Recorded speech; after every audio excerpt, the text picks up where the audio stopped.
I was barely earning any money from my business. I didn't know I wasn't ready. I was Luke Skywalker trying to hit a bloody apple and failing. Hey everybody, it's John Lamilton here alongside my good friend and business partner, Mr. Jason Brockman. We are here for another episode of the Ambitious Lifestyle Business Podcast, where as always, it is our job to help you get more customers and make more money without just working harder. So without further ado, let's dive straight into this month's episode. Today, we are joined by Chris Spencer from Peak Media Marketing, which is a boutique digital marketing agency that Chris founded 3 years ago after spending 3 decades working for the man. Chris, welcome to the Ambitious Lifestyle Business Podcast. Thanks very much. Nice to be here. Lovely to have you here, mate. So why did you make that leap 3 years ago? So you got COVID out of the way. I presume you had your furlough, you were sat in your garden, having a suntan, getting paid by the man. No, and then when he said to you, it's time to come back to work, you went, no, thank you. No, I think there's a couple of contributing factors, and COVID was part of it, actually. I worked for a Google Premier agency that is based in Nottingham, which is 25 miles door to door from where I live in Wirksworth in Derbyshire. Over to Nottingham city centre is 25 miles. You cross junction 26 of the M1 twice a day in rush hour, so it was a lovely commute. One of the driving factors that made me think I can actually do this in a rural area. That was one thing. But I think that what made us make the leap is that I'd been in that company for a long time and I'd pretty much hit the glass ceiling with it. Sarah wasn't really happy in her job. She's got experience in business development and marketing, but at the time she was working in the public sector, so the ground was shrinking beneath her feet every day. Sarah's your wife, yeah? Pardon me? I said Sarah's your wife, yeah? Oh yes, absolutely, yeah. My wife Sarah. Good to explain to the listeners that. Yeah. Sarah and I founded Peak Media Marketing when pretty much the company I was working for was in a state of growth and they were looking after themselves and they weren't really looking after us. And it was like, come on, it wouldn't take that many clients to actually, if we can just take on a handful of clients and service them impeccably without the churn and burn and the commuting to a different county to get to work, we could make a much better job and have a better work-life balance and still get through this life with the same amount of money as what we're making now. And so we really did want to do this for the lifestyle business, the lifestyle choice, with less stress, more ambition, and basically, we wanted to build a little something for ourselves because we got to be like when your age starts with a 4 and you've not got much to show for it, it's time to build something. I always wonder about the mindset at that point. So you've done 3 decades of working for someone else. You've had that security of that paycheck. And I love the fact we just use COVID as an anchor now. It's everything is before COVID or after COVID. So it was, I think, really, really impactful for a lot of people. And obviously a lot of people did question their quality of life over COVID when we suddenly had that lockdown and you realized that your mortality was dangled in front of you. And we suddenly realized, well, hang on a minute, why am I doing this? Is it worth going back to the way things were? Or is there a better way? And I think we all had that little taste. And I think it really did help that there was a heat wave during the lockdown. They just arranged that so brilliantly because everyone went, oh, this is nice. Oh, I like this. I like working from home, quote, working from home. Apart from business owners who actually were working from home. Yeah. But I'm curious what, because the other thing that would have given you, COVID, is a sense of how fragile running a business can be, because I'm pretty sure there was your agency owner, your former employer would have gone, oh, crikey, what are we going to do? Clients are going to pause their payments to us. We've got payroll to meet.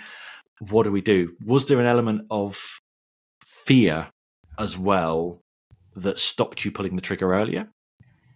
I think that on that day that we were told to go home, protect the NHS, save lives, it came at the end of March 2020. By October 2019, as the company I was working for had made a big choice in that we'd gone from outbound marketing to solely inbound. So we were doing lots of SEO, lots all over Google, and the leads were coming in. On the day that we were sent home, the phone didn't ring, and I was the business development manager there. The day after, the phone did ring, and it did not stop for the next 2 years. So just by pure fluke, the tailwind that came, the drivers for actually the thing it taught me is that whether it's a global pandemic or a recession or whatever the winds of destiny have got in store for you, good, bad, or ugly, marketing is evergreen. It is just something that changes. When the coronavirus came along, then there are certain industries that did very, very, very well, and all of them required, the need to compete for market share and greater visibility online, which is where everybody was just something that the genie came out of the bottle and it's never going to go back in. So that was one of the drivers that made me think, well, luckily, with a skill set like being able to market things, then it's quite a safe bet. It de-risked what we were wanting to do, because no matter what happens, then there's always going to be someone, there's always going to be demand for this service. You mentioned Evergreen there. It just makes me chuckle because Evergreen Assets was my COVID book. I wrote that 2020, 2021. It came out at the end of 2021.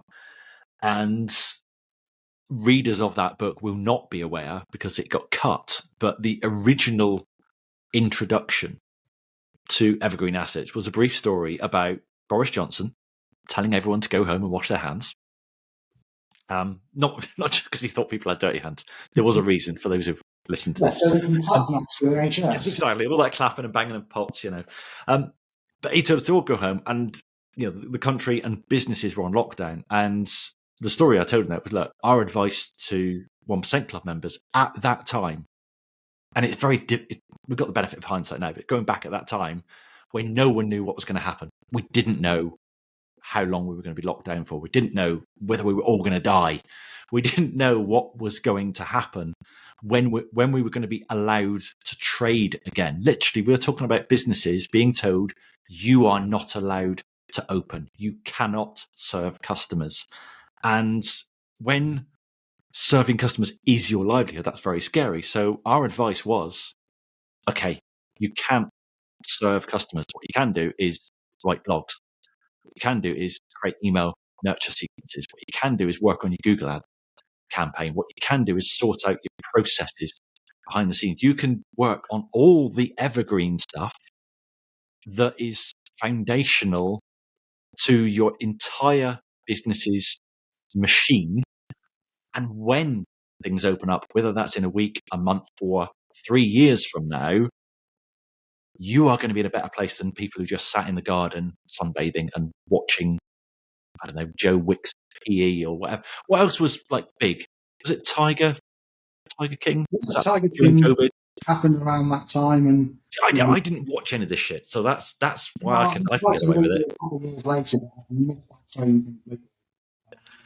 And I was just still really upset that I had to work so much more throughout COVID. It was like that scene in the Avengers where Iron Man and Thor have a fight, and Thor strikes Iron Man's suit with lightning, and it goes up to 300%, and he's like, "How about that?" And I think that experience actually made Chris, after COVID, actually, fit to be a business owner and fit to be a business founder. Whereas before that, I wouldn't have been ready. And I actually saw it as like part of that hero's journey. When you become the person who's actually capable of fulfilling your goals. That was a big part of it as well.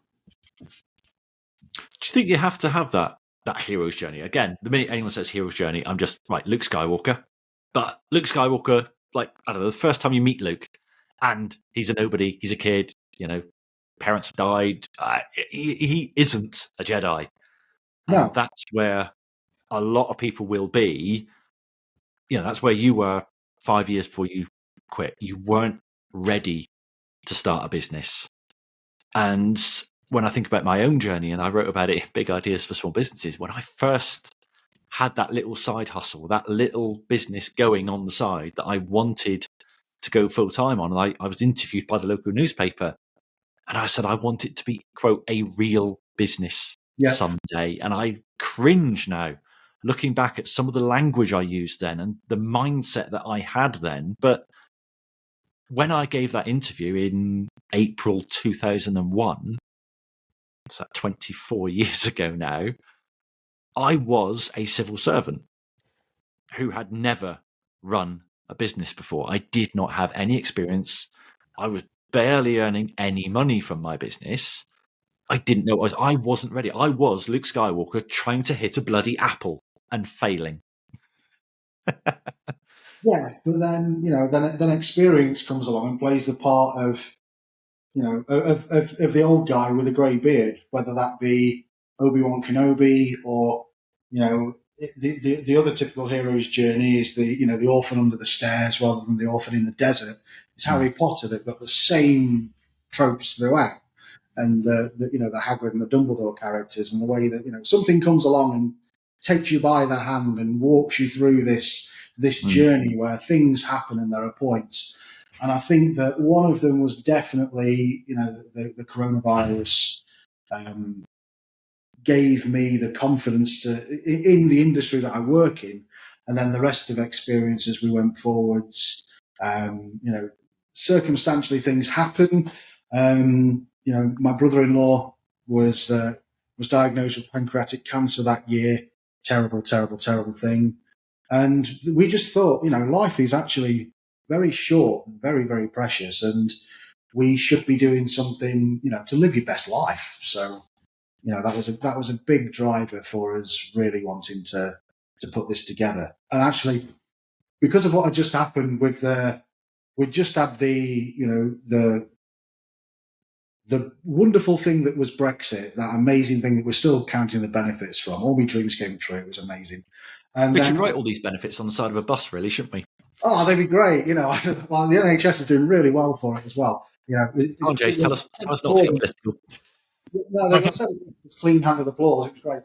But then the coronavirus came along as well. So I thought, right, there's going to be so many, there's going to be some pools of money made available now for, startups, fledgling, embryonic businesses. So if I can position myself as a web design, social media, Google agency who can take a small business, I've got enough acumen with working from everything from trying to save the world with biodiesel when I work for Biofuels Media, through to having the easiest marketing job in the world, which was running a campaign for WD-40, and everything in between.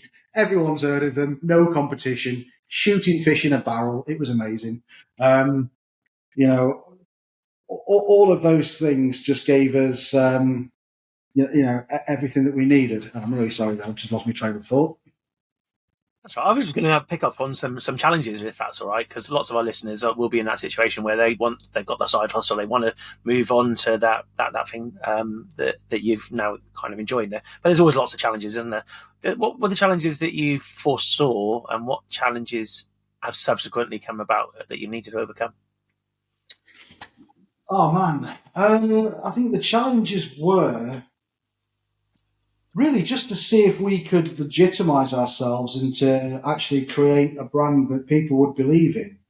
To try and do this in a world where all of our competitors are, we live in a world where there are so many people who can do this from a bedroom with lower costs than ours, who can really beat the hell out of us on price. And so what we wanted to do was then actually move towards, I've got my degree and I've got my experience, so I approached the Chartered Institute of Marketing. We'll get chartered status. We make sure that we work from a real office as well, so that we've got the presence there where people can see that it's, yes, it started out as a side hustle, that over time, we started doing this from the spare room. Sarah went part-time in her job, and then I went down to a 4-day week, and Sarah went full-time, then I went full-time. And as we've gone through this process, we've really wanted to make sure we can legitimize ourselves. And the big challenge is just how easy it is for people to beat us on price, and we've got to get over the imposter syndrome as well. So those were both big challenges too. Yeah, I think I'd agree with that, because I know when you first joined us, that was two of your things that you wanted to overcome, and they always ran through lots of discussions that we had on our one-to-ones and go set and that kind of stuff. And the other one I think we discussed quite a lot is the peaks and troughs piece, which the feast and famine that lots of business owners kind of have, really, and you guys, again, either all or nothing with work coming in and things, even recently kind of thing that's there, but you've tried to mitigate that as well, haven't you? Yeah, completely. I think that when it comes to peaks and troughs and feast and famine, is that what we want to really do is stable growth, because to go from the side hustle to the ambitious lifestyle business, it's really tempting just to let this run away with you, especially when for 3 decades I've been the business development manager. I've always been, you get me as the underdog in any sales team, and I will hit sixes. I will really, really, really turn that around. And I've got to be, to quote Brian Clough, the last company I worked for, I'm not saying that I'm the best business development manager in the history of that company, but I'm definitely in the top one. And that's my mindset. I really do have that. No, let's go. Let's really, really charge the gates. Let's do this. And Sarah is my compass, and she's also my handbrake as well. So she stabilizes me. Between us, we make an excellent team. When it comes to the peaks and troughs, I'd have gone for the peak, and tried to blast my way through everything all the time. And really, you need an element of stability. So to do that, that's when we've worked on getting. We need many more small clients rather than just going after a couple of big. Put all your eggs in one basket and try and service WD-40 and try and service the big companies like that. But rather than that, it's we've decided that the right way forward is a decent mix of small, medium, and relatively larger clients to see the size of business that we are, just to make sure that we can have those permanent payers that have just got that residual income, anywhere for a little bit of hosting, a little bit of social media, a little bit of monthly SEO, and to try and level out the instability of peaks and troughs as we go. To flatten the curve, to coin an expression from our previous discussions. I love it. Today's episode of the Ambitious Lifestyle Business Podcast is brought to you by bulk purchase of toilet paper and pasta. Perfect. Challenges. Your super team, you and Sarah, is how does that work out? Again, some of our listeners will be in that situation where they get to share their business and life with each other, with their partner. How does that pan out for you guys? And I know she's going to be listening to this, so be careful. God, I think it's like that program that Severance that was on Apple TV Plus, where they've got the microchips in their head so that their work personas and outside of work don't know each other, would be ideal. But I think that really, we complement each other really, really, really well, and we're a great driving force together. I think the challenges are that work creeps into being this thing that's just a permanent twilight. There's like the work-life balance. When work is your life and you're married to each other, then I think that's that's another one of the reasons why we wanted to have the high street presence, and as well as legitimize ourselves.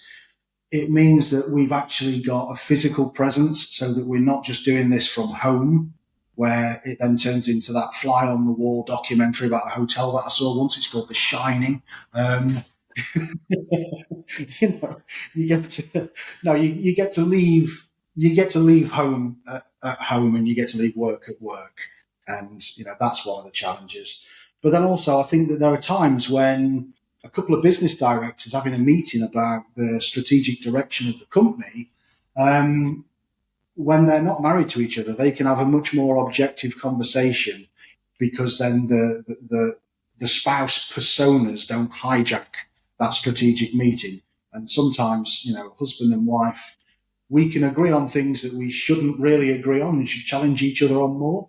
And we should, sometimes we disagree on something that we should probably agree with, but we're so used to being married to each other that kind of, that does mean, that kind of stymies, that muddies those waters, which is why it's great to have that third wheel, to sometimes, to jump into a meeting with, and have some accountability to make sure that we can take, just check ourselves. Are you saying Jason's a third wheel? He's like my own Jiminy Cricket, yeah. Chris, you've talked to us many times about your graduation from the School of Hard Knocks. Yes, and you've had some harder knocks than many people. Can you just talk our listeners through kind of some of the stuff that you have made it through? Yeah, I made it all the way through the car windscreen of an Austin Montego.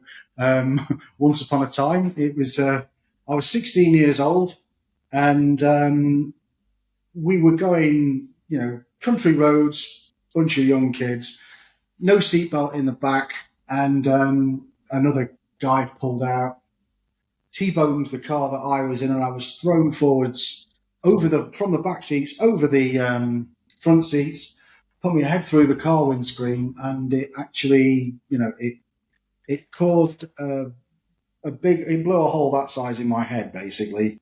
My left eyelid is a skin graft, and you can see it when, my head's at a certain angle. And I had, from being 16 to 22 years old, of being an outpatient for maxillofacial surgery, as I had to grow a new face. That was, a real challenge, and, terrible thing to have to go through.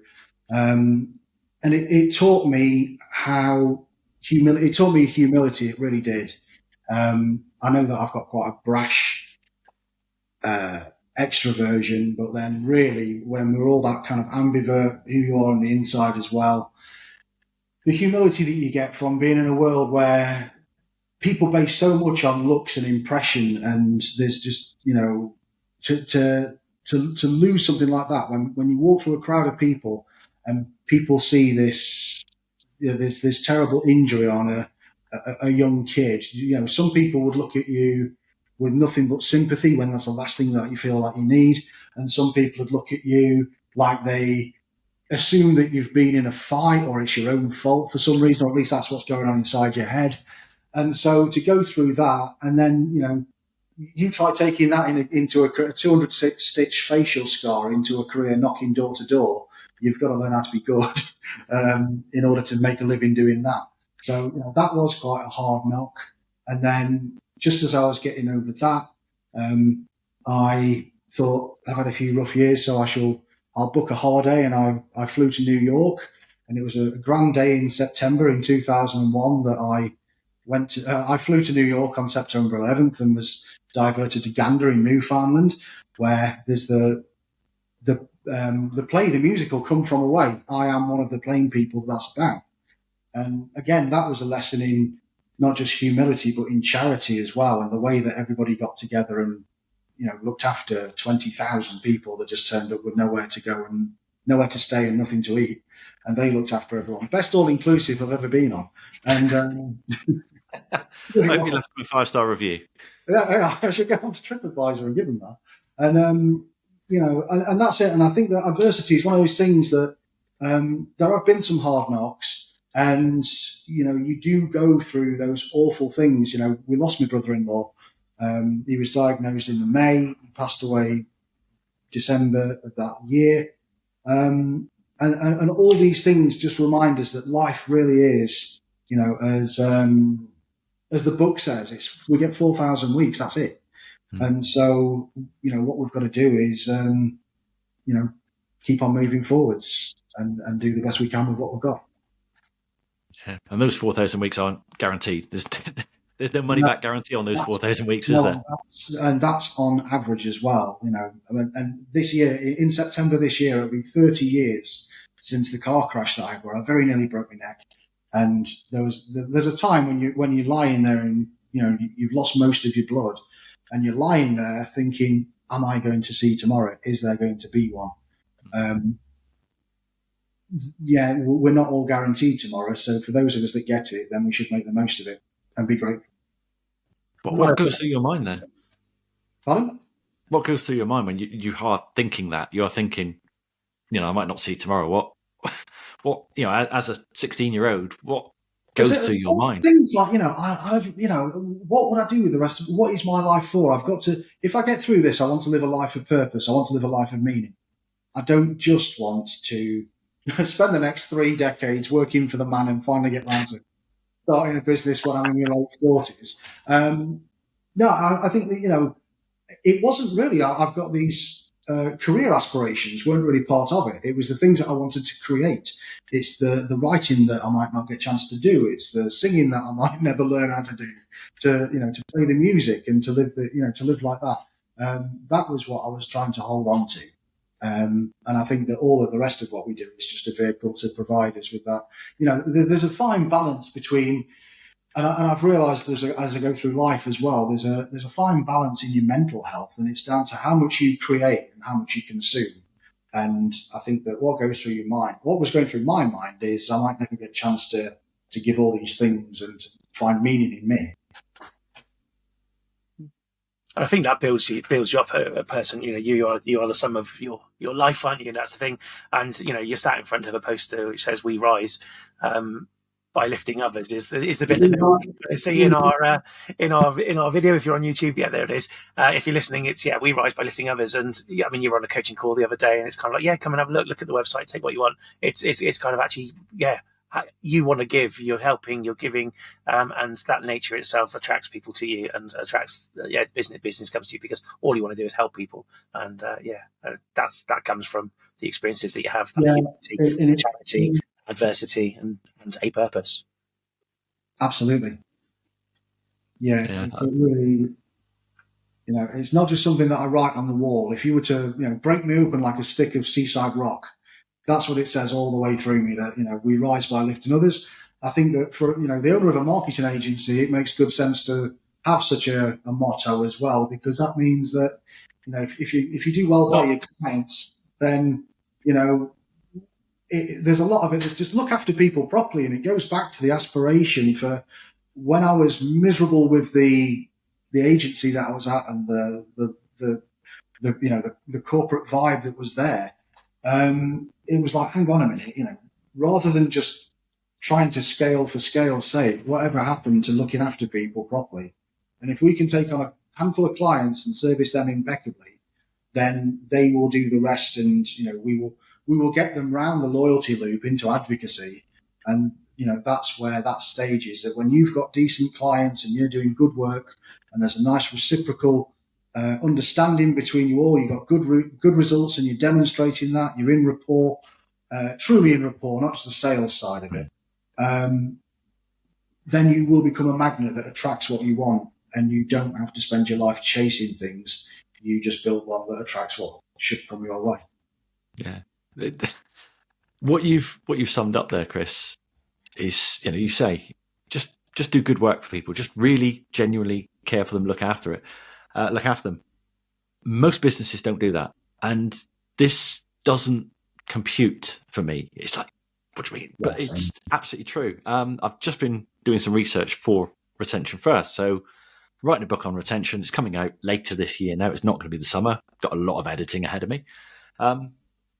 So this study, I think it was about 2000, study of why customers leave. And I can't remember the exact data point, but I think it was about 10,000 customers who had left, ascertained the reasons why. Price was about 5%. Don't need the product anymore was about 4%. Moved or died was about 7%. 68% perceived indifference. This company don't care about me. So it doesn't matter if I go to one of their competitors. And that's 2/3 of customers who leave are leaving because the company that was, quote, serving them doesn't actually care about them and isn't demonstrating that they care about them in any way. And this, obviously, that's businesses in general. And this is my key takeaway: is us ambitious lifestyle business owners. That's our greatest advantage, is because we only need a couple of customers, or we only need a few hundred small customers. We can care. We can out care the big boys. The big boys who need 10 million customers coming through their door every year, they can't. They physically cannot care as hard as we do about every single one of them. That's our superpower. Oh, completely. And I think that it comes down to, this is the cliche, like you can look at Dale Carnegie and, get to know people. But I think that with the clients that we've built up, we do actually get to know them, get to know their wife's name, get to know the family, get to know how many kids they've got, whether they're dogs, cats, and what their hobbies are. And it's about that when it comes to care and whether you truly care or not. There was a business that had been hacked, and Facebook, basically, the hackers had jumped onto their Facebook, blew all their budget onto crypto or whatever they'd done to launder the money off their credit card. And then the evil gits had managed to then lock the business owners out of their own Facebook accounts. And so this is where Sarah comes in as being the Facebook fixer.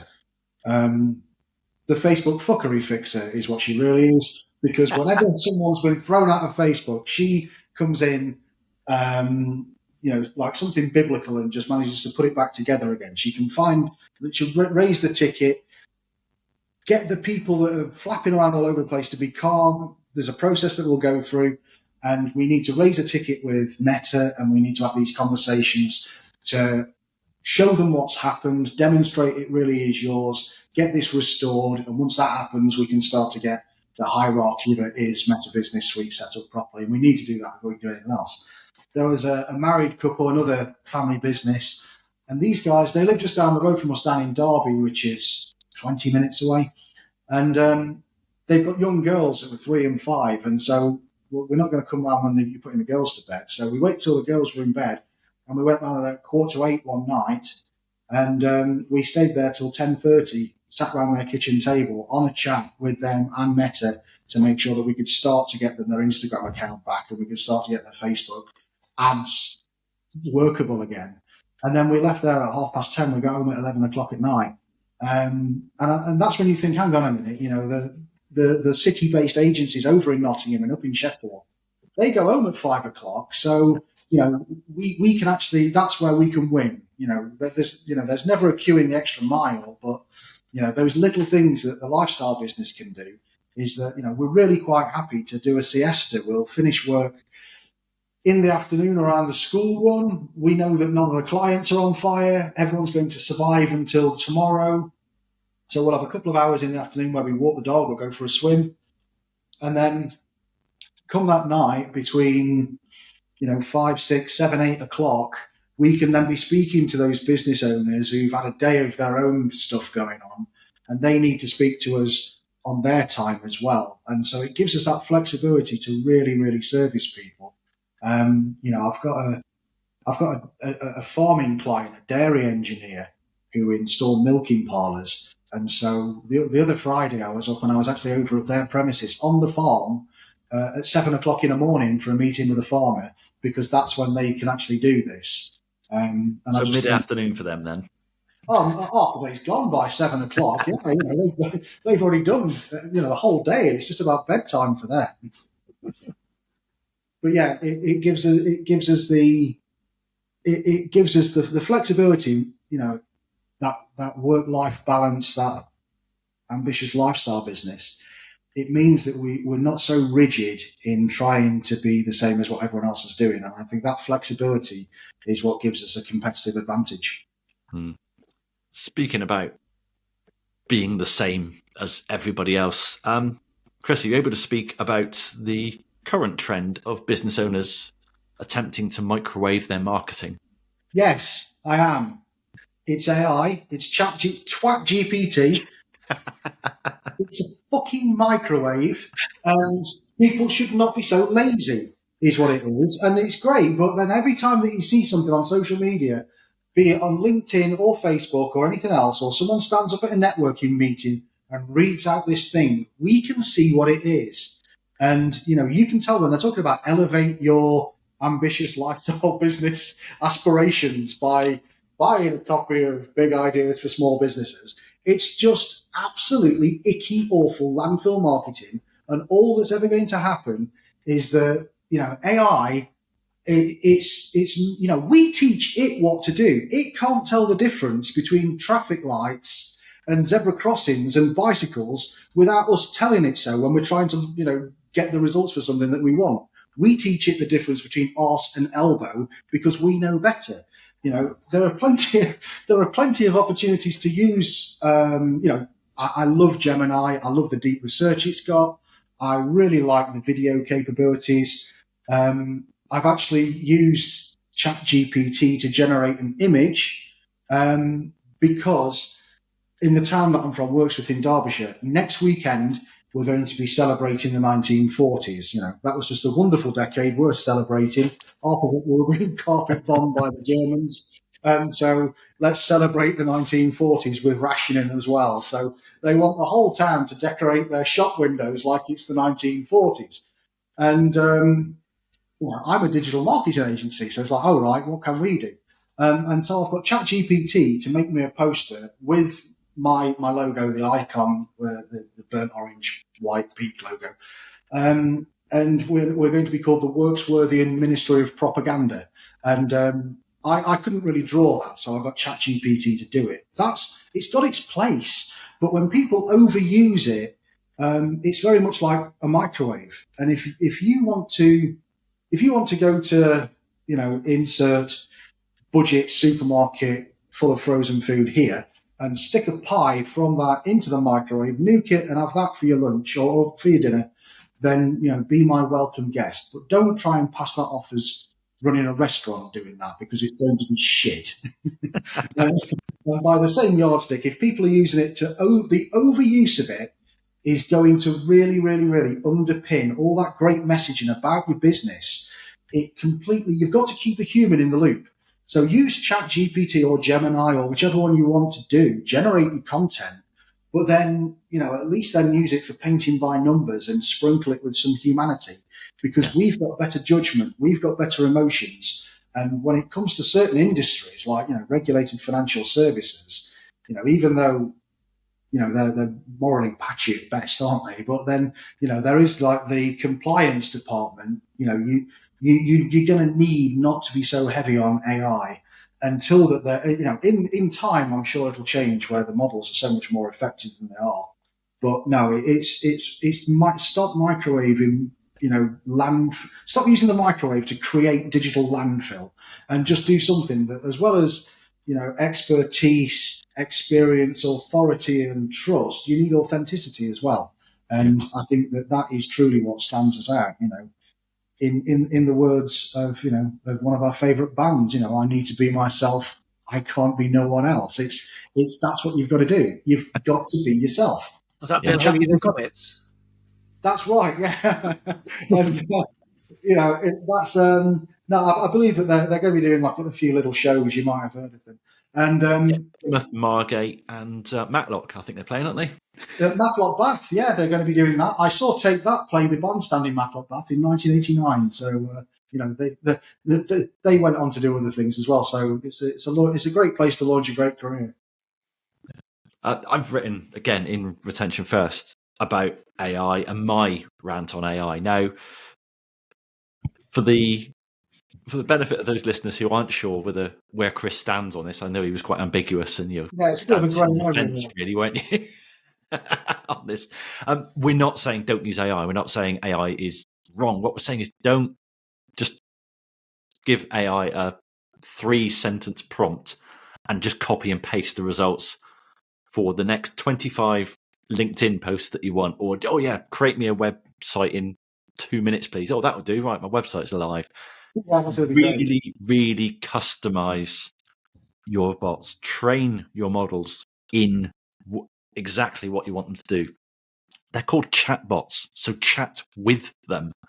Ian Bluck, who was our guest on the last episode of the Ambitious Lifestyle Business Podcast, has done this very well. He uses a lot of AI, but he doesn't just microwave his content. He does customize his bots. He's had them custom made for him. And every time he's talking about how he uses these chatbots, he's talking about going for a 45-minute dog walk and chatting with the chatbot. He then takes the content, the end result, and customizes it. He makes it his own. So he takes his, beef and Stilton pie out of the microwave, throws away the Iceland packaging, and sprinkles a bit of fresh parsley on it. I'm doing Ian a disservice there, I know, but what he does do is customize the output. I've said for many, many years that AI should be like 10-80-10. 10% you writing a really, really good prompt. I was working with AI to help me with my book earlier in the week. I spent 25 minutes writing my first prompt. I didn't ask the AI to do anything for 25 minutes until I knew I had given it all the information that mattered. I uploaded some PDFs so that it had references to go to. I knew what my problem was that I needed to ask it, and I knew what problem it might consider. So I was telling it, no, don't do this. Ignore that. This is important, but not as important as this. Please do this in my usual tone. Don't use US spelling. Don't put M dashes in it. Don't put any rocket emojis in it. And then it comes back to me, and I don't just copy and paste it. I then go, no, not happy with that. Go back and do it again. No, do it again. No, do it again. Almost. Yes, but do this bit now. Edit it. Then I take it out of AI, put it in a Google Doc, and I Lamo it. All right. I turn it back into my creation. I make sure, does this sound like me? Authenticity. Yeah, authenticity. I got really, really angry with someone on LinkedIn a couple of weeks ago. They were having a rant about something. It wasn't about AI, but they were having a rant. I feel this is wrong. And I'm just looking at all the telltale signs that they've used AI. And I'm like, you're not angry. You've asked a computer to get angry on your behalf. This strongly held opinion you've got isn't your opinion. You might have said, write me a post where I'm angry about X, but that's not your word. Now, if you were to transcribe Chris's little rant from about 10 minutes ago, I guarantee you'd read it and say, that's Chris. And I guarantee if Sarah were to read that, not see it, not hear it, if Sarah were to read those words, she'd say, yep, Chris wrote that. Authenticity. Yeah, and it's the it's all just keep the human in the loop. It's all about keeping the human in the loop. We are we're in the creativity industry, so why outsource that to machinery? There's so many ways of having be the head chef with a sous chef, commie chef, have a whole kitchen staff all around you, and use the microwave in the corner for that little bit of the job that it's there for. Yes, but don't just use it for the whole thing. It's not the whole kitchen. It's just a labour saving tool. Yeah. We all tried to roast a chicken in a microwave. It doesn't work. Yeah. It's not a toaster either. So you're going to need, you're going to need to do a few other things with it and figure out exactly what it is and isn't for. So stop microwaving your marketing and be authentic. Fabulous. Now, I know that you've you'd have listened to a few of our episodes. You know there's a question coming at the end, and that's coming now. So hopefully you haven't asked AI for its opinion of what your ambitious lifestyle business looks like. But being creative, Chris, what does an ambitious lifestyle business mean to you? For me, an ambitious lifestyle business, it means, exactly that. It means that you've got the flexibility, you've got the work-life balance, you have got the opportunity to create a business that goes at your own pace to give you what you need out of life so that you can be good to yourself. Throughout the past, I've bought Lamborghinis, I've bought Aston Martins, I've bought Range Rovers, and they're not mine. They're for the people that I used to work for. So it gives me an opportunity to be able to have the things that I want, which is not I don't want things of that caliber, but it means that you get to carve out something for yourself that you truly own, that's your asset, and you get to put your stamp on it. But then you also get to have the ambitious lifestyle business of, me and Sarah. We have got Peak Media Marketing, which has been our baby that has kept us sane through some dark times. It has been a beacon that means that you've got something to look after and you've got something to nurture. And it means that even though we've just got this little boutique agency that wants to service a handful of clients impeccably, it means that we can do that, to take a leaf out of John's book, where we want, when we want, how we want, if we want. And, we can reap the rewards for it in whatever moderated dose we choose.